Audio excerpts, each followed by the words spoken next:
Tamil cinema இண்டஸ்ட்ரியோட பிரபல comedy actor தான் வடிவேலு.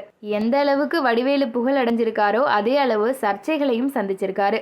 முக்கியமா தன்னோட நடிச்சவங்களையும் நடிக்கிறவங்களையும் காலி செய்யறதுல முதல் ஆளா இருப்பாரு அப்படின்னு நான் சொல்லலைங்க, அவர் கூட ஒர்க் பண்ணவங்களே சொல்றாங்க.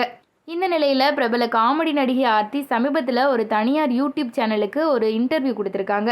அந்த பேட்டியில வடிவேலு பத்தி அவங்க சொல்லும்போது, வடிவேலு கூட ஒரு படத்தின் காட்சியில நடிச்சிட்டு இருந்தேன். அப்போ என்னோட நடிப்பு பார்த்த வடிவேலு என்னை கூப்பிட்டு, நீ என்னை விட நல்லா நடிக்கிறமா, சூப்பரா நடிக்கிற அப்படின்னு பாராட்டினாரு. என்கிட்ட பாராட்ட தெரிவிச்சுட்டு படத்தின் இயக்குனரை கூப்பிட்டு, என்னை விட நல்லா நடிக்கிற இந்த பொண்ணு நம்ம படத்துக்கு வேண்டாம், இவங்கள மாத்திட்டு வேற நடிகையை கமிட் பண்ணுங்க அப்படின்னு சொல்லிட்டாரு. அதனால அந்த படத்தோட வாய்ப்பு எனக்கு போயிருச்சு. எனக்கு மட்டும் இல்லாம என்னோட கணவருக்கும் இப்படி நடந்திருக்கு.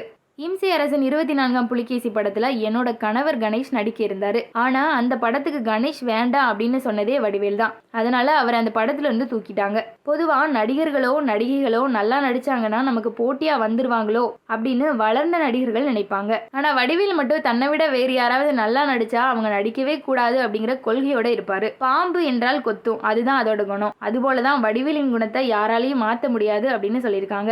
அவங்களோட இந்த பேட்டி சமூக வலைத்தளங்கள்ல ட்ரெண்ட் ஆகியிருக்கு.